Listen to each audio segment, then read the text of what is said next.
Jemaat yang terkasih di dalam Tuhan Yesus Kristus, bacaan kita tadi adalah satu bagian dari nyanyian syukur yang dinyanyikan oleh Asaf, yaitu kepala pelayan di hadapan tabut Tuhan dan saudara-saudara sepuaknya, oleh karena mereka di bawah pimpinan Daud berhasil membawa masuk tabut Tuhan ke dalam kemah Tuhan, atau yang biasa disebut juga dengan tabernakel, yang telah dibuat khusus oleh Daud di Yerusalem. Memang tabut ini, kemah ini, tabernakel ini dibuat khusus oleh Daud untuk menempatkan tabut Tuhan.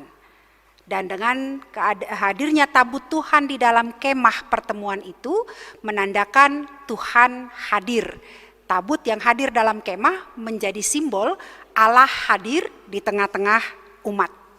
Jadi bacaan kita tadi adalah nyanyian syukur atas keberhasilan membawa tabut Tuhan setelah melalui berbagai pergumulan, persoalan, kalau Bapak Ibu baca di bagian-bagian sebelumnya, ya, sehingga akhirnya berhasil tiba di Yerusalem dan dibawa masuk ke dalam kemah pertemuan. Daud dan seluruh bangsa Israel bersyukur, dan kemudian Daud menyuruh Asaf untuk pertama kalinya menyanyikan nyanyian pujian, nyanyian syukur bagi Tuhan. Nyanyian syukur ini saudara-saudara terdapat juga di dalam Mazmur 105.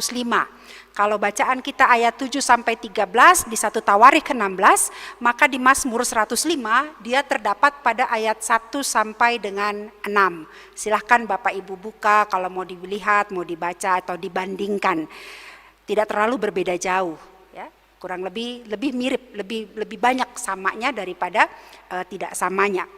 Nah, dalam nyanyian syukur ini Bapak Ibu Saudara-saudara ada 3 ajakan, ada 3 undangan yang disampaikan oleh penyanyi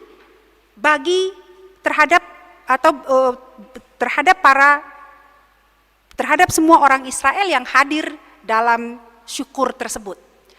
Nah, apa saja undangan tersebut?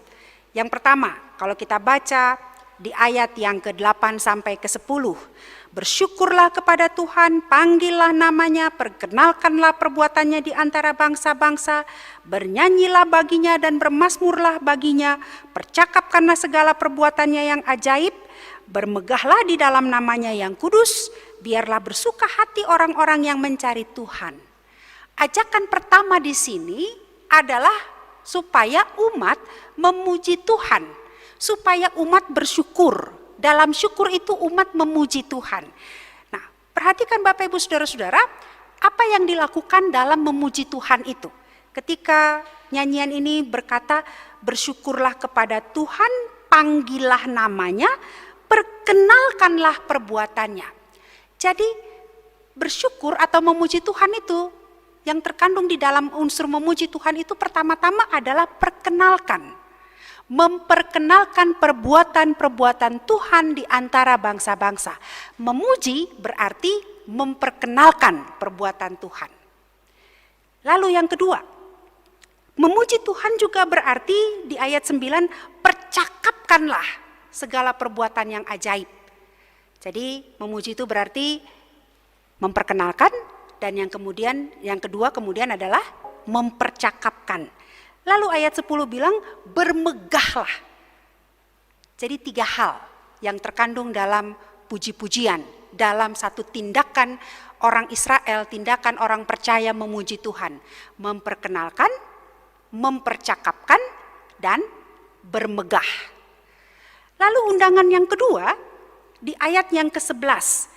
Carilah Tuhan dan kekuatannya, carilah wajahnya selalu. Jadi umat Israel yang kalau di ayat 10 dibilang biarlah bersuka hati orang-orang yang mencari Tuhan, orang-orang yang mencari Tuhan, orang-orang yang berdoa dan beribadat kepada Tuhan, mereka ini diserukan, kalau tadi mereka sudah mencari Tuhan, maka diserukan lagi kepada mereka, carilah Tuhan. Carilah Tuhan dan kekuatannya. Carilah Tuhan, carilah wajah Tuhan selalu. Jadi umat diingatkan dalam syukur itu bahwa tadi pertama mereka memuji Tuhan, ya, karena Tuhan sudah melakukan perbuatan ajaib, tapi yang kedua mereka diingatkan juga untuk mencari Tuhan, mencari kekuatannya, mencari wajah Tuhan. Nah, saudara-saudara, kalau dalam Sabda Guna Krida dikatakan begini oleh penulis, ajakan untuk mencari Tuhan itu punya makna bahwa umat itu didorong, umat itu dimotivasi untuk supaya selalu mendekat dan berharap kepada Tuhan yang adalah sumber kekuatan di dalam kehidupan mereka. Jadi kalau umat didorong, diajak, carilah Tuhan dan kekuatannya, carilah wajahnya selalu, itu berarti umat didorong untuk selalu mau mendekat kepada Tuhan, untuk selalu mau berharap kepada Tuhan, supaya umat tidak mengandalkan kekuatannya sendiri, tidak mengandalkan hebatnya sendiri, tetapi dengan setia mereka harus selalu berupaya menemukan Tuhan. Dan kalau sudah menemukan Tuhan, maka jangan pernah meninggalkan Tuhan. Kenapa umat didorong? Tadi kan sudah dikatakan, hai, biarlah bersuka cita hai orang-orang yang mencari Tuhan. Mereka ini sudah mencari Tuhan, tapi didorong lagi oleh nyanyian ini untuk mencari Tuhan, kekuatannya dan wajahnya selalu. Kenapa mereka harus mencari Tuhan? Karena di dalam Tuhanlah, pada Tuhanlah ada kekuatan, ada kasih yang besar. Kasih Tuhan yang besar dengan kekuatannya yang dahsyat inilah yang memampukan umat untuk bisa mengalami pertolongan, mengalami apa yang dirayakan dalam konteks bacaan ini, yaitu tabut Tuhan masuk ke dalam kemah pertemuan yang ada di Yerusalem setelah melewati berbagai pergumulan dan tantangan. Umat harus mencari Tuhan.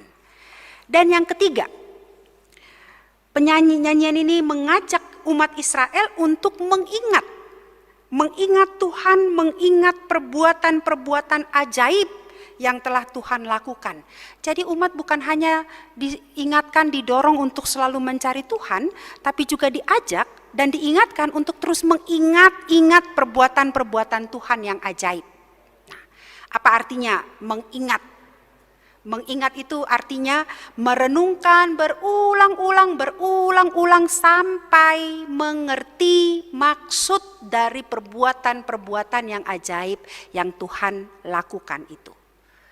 Nah, jadi Bapak Ibu Saudara-saudara yang Tuhan kasihi, 3 ajakan tadi dalam nyanyian ini. Memuji Tuhan, mencari Tuhan, dan mengingat perbuatan-perbuatan Tuhan. Tanpa umat mengingat, tanpa umat merenungkan berulang-ulang, umat tidak akan sanggup untuk memperkenalkan dan mempercakapkan perbuatan-perbuatan yang ajaib yang Tuhan lakukan itu.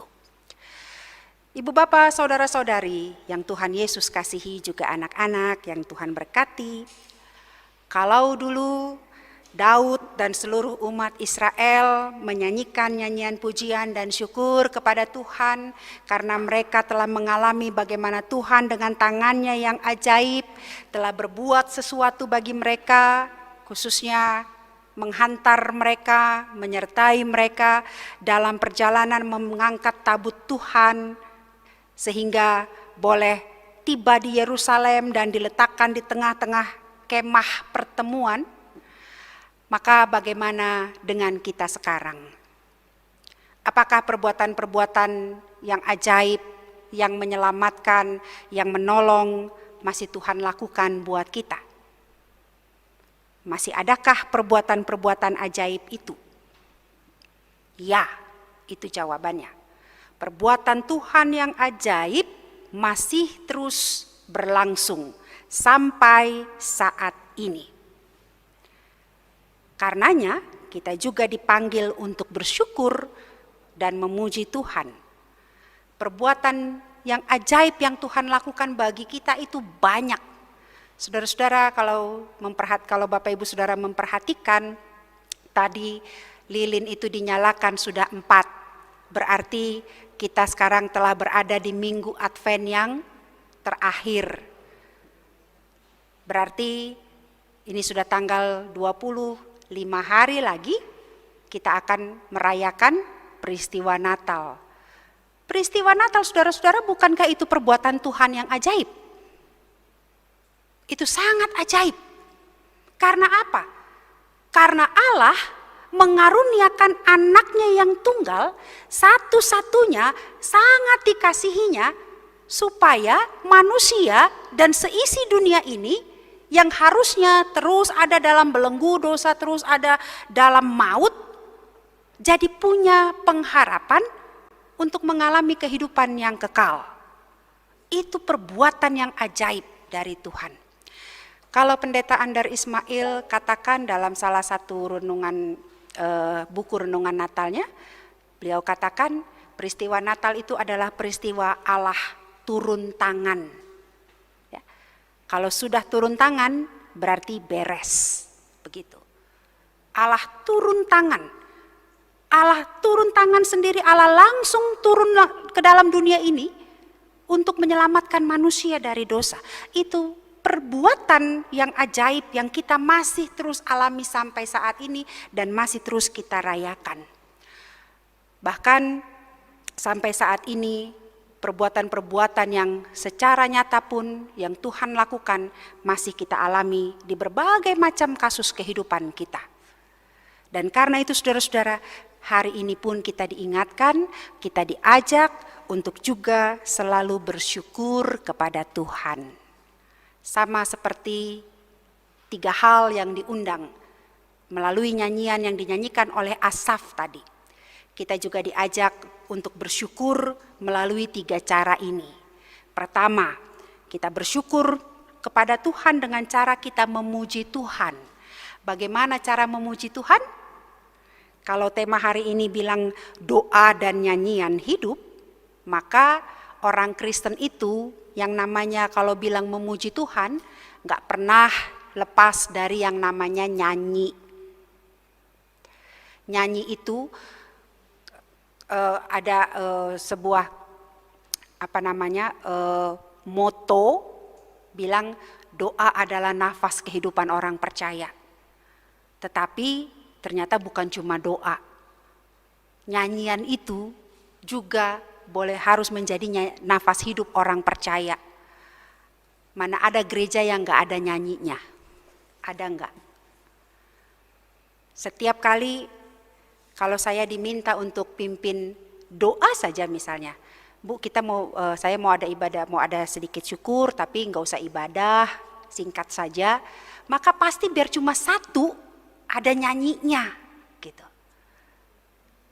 Karena cara dengan menyanyi itu menjadi cara kita memuji Tuhan itu yang paling gampang. Dan kalau menyanyi itu paling gampang, sayang sekali, seringkali orang akhirnya menyanyi itu tapi tidak dengan hati yang sungguh, nyanyi asal-asalan. Memang terjadi perdebatan. Gak apa-apa lah suara pas-pasan nyanyi, emang gak apa-apa, gak salah gitu ya, gak masalah. Ya kalau memang suaranya cuma segitu miring-miring gak sampai ya segitu gitu. Tapi pertanyaannya apakah yang dinyanyikan itu dari hati atau tidak? Suara sebagus apapun kalau nyanyinya gak pakai hati, maka gak ada gunanya. Salah satu pergumulan, kalau mau dibilang pergumulan ya, setiap kali saya pindah di jemaat gitu, saya pasti cari lagu yang sesuai tema. Tapi ternyata tema lagu yang sesuai tema itu nggak selalu gampang. Jadi seringkali orang bilang, jemaat bilang, cari lagu yang gampang-gampang aja lah Bu. Iya sih bisa. Lagu wajibnya GPIB itu KJ17 kalau enggak KJ18. Apa tuh? Allah hadir bagi kita sama Tuhan Allah hadir. Itu saja. Lagunya sih cocok buat apa saja memang gitu. Tetapi kenapa dipilih lagu itu harus sesuai? Setidak-tidaknya usahakan untuk sesuai. Supaya apa? Supaya lagu ini semakin memperlengkapi suasana hati kita, memperlengkapi penghayatan kita terhadap apa firman yang telah kita dengar, terhadap firman yang kita baca, terhadap apa yang terjadi dalam hidup kita. Makanya saya suka bilang begini, kalau pengakuan dosa jangan nyanyi lagunya yang girang. Kalau lagi suasana girang, jangan nyanyinya, mampirlah dengar doaku, padahal lagi ulang tahun. Betul sih ulang tahun nyanyinya juga begitu, mampir dengar doaku. Tapi ya juga jangan suasananya muram gitu. Karena apa? Nyanyian itu mencerminkan apa yang kita alami, mencerminkan perbuatan-perbuatan Tuhan yang telah terjadi dalam hidup kita. Jadi mari memuji Tuhan dengan nyanyian kita. Kalau soal nyanyi fales ya nggak apa-apa, asal nyanyi sendiri, jangan nyanyi sebagai pemandu lagu. Itu mempengaruhi nyanyian umat. Gitu ya. Kalau suara fales ya mohon maaf, jangan nyanyi di paduan suara. Tapi tidak berarti kita tidak bisa bernyanyi, kita bisa bernyanyi. Nyanyian kita, pujian kita yang keluar dari hati kita, itu menjadi pujian yang mencerminkan, menggambarkan perbuatan-perbuatan Tuhan yang ajaib. Makanya hari ini tadi Bapak Ibu sudah saksikan, saudara-saudara sudah saksikan, di hari Ibu ini kaum perempuan GPIB Sile Asih Bandung menyanyikan, apa itu lagunya? Perempuan diciptakan Tuhan. Mudah-mudahan disimak. Setiap lagu yang kita nyanyikan dalam ibadah, baiklah kita simak. Karena itu mencerminkan apa yang telah Tuhan buat dan yang telah kita alami dalam hidup kita. Tapi yang berikut kita memuji Tuhan adalah sebagaimana dikatakan tadi dalam nyanyian ini. Kita memuji Tuhan dengan kita memperkenalkan, kita mempercakapkan, dan kita bermegah di dalam nama Tuhan. Memuji Tuhan bukan cuma dengan nyanyi, kalau nggak bisa nyanyi, kalau suara fals, ya perkenalkanlah nama Tuhan. Perkenalkanlah Tuhan dengan apa yang kita lakukan. Percakapkanlah siapa itu Tuhan dalam percakapan-percakapan keseharian kita. Dan kalau kita bermegah, yang dimegahkan itu Tuhan, bukan diri kita sendiri. Seringkali kesaksian-kesaksian hidup kita bukan menjadi kemegahan bagi Tuhan, tapi kemegahan bagi diri kita sendiri. Misalnya orang bercerita, bersaksi, luar biasa kemarin saya jalan, tiba-tiba dari depan saya ada motor ngebut, tapi kemudian dia lewat sedikit saja, tipis sekali, cuma 1,5 cm dari saya. Dan orang yang di belakang saya kena, saya selamat. Itulah karena saya langsung menghindar gitu. Bukan Tuhan yang dimegahkan, tapi karena hebatnya, sigapnya kita menghindar. Perkenalkan dan percakapkan, lalu kalau sudah diperkenalkan dan dipercakapkan tentang siapa itu Tuhan dan perbuatan-perbuatannya, maka bermegah. Artinya yang dipuji itu Tuhan, bukan diri kita sendiri. Yang dimuliakan itu Tuhan. Kalau kita bangga karena kita punya Tuhan yang perbuatan tangannya sangat-sangat dahsyat dan ajaib. Cara kita memuji yang kedua, saudara-saudara, adalah juga kita selalu mencari Tuhan. Rajin nyanyi, tapi enggak rajin ibadah. Rajin bicara tentang Tuhan, hafal semua apa yang tertulis di dalam Alkitab, tapi ibadah enggak pernah. Doa enggak pernah atau jarang. Maka kita belum memuji Tuhan dengan benar. Kita memuji Tuhan apabila kita mencari Tuhan. Cari Tuhan di mana? Tuhan itu bisa dijumpai di mana saja. Ada satu cerita tentang seorang imam yang setiap pagi, sore, sebelum dia bertugas dan setelah dia melaksanakan tugas, dia pasti naik ke menara. Dia naik ke atas menara yang paling tinggi, lalu dia teriak-teriak, Tuhan, Tuhan, Engkau di mana? Gitu. Tiap pagi dan sore. Satu kali dia naik ke atas, dia cari Tuhan. Tuhan, Tuhan, Engkau di mana? Tiba-tiba dia dengar suara, aku di sini. Di mana Tuhan? Di sini. Di mana Tuhan? Di bawah. Jauh-jauh dia naik cari Tuhan, Tuhan ada di bawah. Seringkali kita menganggap cari Tuhan itu di mana? Atas. Makanya kalau ngomong selalu, awas, di atas lihat. Seolah-olah Tuhan itu cuma di atas. Gitu. Tuhan itu ada di sekitar kita, bahkan Tuhan itu ada di hati kita. Cari Tuhan itu bukan cuma kita jumpai di gereja, bukan cuma dalam ibadah, tapi di setiap tempat, di dalam keseharian hidup kita. Makanya ketika ada satu cerita yang bilang, menceritakan begini, waktu aku sakit kamu tidak menjenguk aku, waktu aku kelaparan kamu tidak kasih aku makan, waktu aku dalam penjara engkau tidak melawat, mengunjungi aku, dan sebagainya dan seterusnya. Lalu ditanya, Tuhan kapan engkau di penjara, kapan engkau telanjang, kapan engkau gak punya makan, kapan engkau gak minum? Tuhan bilang, aku ada di dalam diri orang-orang miskin yang ada di sekitarmu. Cari Tuhan itu bukan cuma di gereja, betul ibadah itu cari Tuhan, tapi bukan cuma di gereja.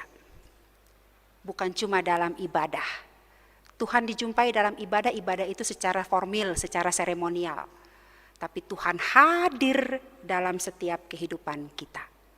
Maka mari bersyukur, memuji Tuhan dengan selalu mencari Tuhan dalam doa, dalam ibadah, dalam perbuatan-perbuatan baik, kasih yang kita lakukan dan kita tunjukkan bagi sesama. Dan yang terakhir saudara-saudara, kita juga diajak, diingatkan dalam syukur kita untuk selalu mengingat-ingat perbuatan Tuhan yang ajaib. Mengingat yang berarti merenungkan berulang-ulang. Sampai kita mengerti. Kenapa kalau tadinya saya gak punya uang buat bayar uang sekolah, tiba-tiba gak ada angin, gak ada hujan, orang datang bawa amplop isi uang yang cukup untuk bayar uang sekolah. Renungkan ulang-ulang, ingat ulang-ulang, kaji ulang-ulang. Sampai mengerti maksud Tuhan. Bukan sampai mengerti bahwa oh iyalah karena dia punya dia hutang budi sama saya karena saya sudah baik sama dia, bukan. Tapi mengerti maksud Tuhan bahwa Tuhan sedang menyatakan kepada kita Tuhan pelihara kita. Bahwa Tuhan sedang nyatakan kepada orang itu, orang yang memberi bantuan itu, bahwa dia dipakai Tuhan untuk menjadi saluran berkat. Mari ingat terus perbuatan Tuhan. Berapa banyak perbuatan ajaib yang telah Tuhan lakukan yang kita alami hari ini, ingat, hitung supaya kita selalu bersyukur kepada Tuhan. Ibu bapak saudara-saudara yang Tuhan Yesus kasihi, pada akhirnya tujuan akhir dari seluruh syukur dan pujian yang dinaikkan kepada Tuhan adalah supaya umat Israel dan kita juga sekalian selalu setia kepada Tuhan. Supaya kita selalu hidup setia kepada Tuhan. Tuhan setia melakukan banyak perbuatan baik dan ajaib kepada kita. Kita diajak untuk bersyukur, memuji, memperkenalkan dan seterusnya. Supaya kita juga setia kepada Tuhan. Karena itu saudara-saudara yang Tuhan kasihi, marilah kita nyatakan syukur kita kepada Tuhan lewat apa yang kita miliki, lewat apa yang Tuhan anugerahkan buat kita. Kita ingat untuk selalu bersyukur setiap hari dan setiap waktu. Karena dengan terus bersyukur, dengan terus mengingat, memuji dan mencari Tuhan, hidup kita juga akan menghasilkan perbuatan-perbuatan hidup yang baik, yang memuliakan Tuhan, yang Tuhan pada akhirnya senantiasa dipuji. Tuhan memberkati kehidupan kita sekalian. Amin.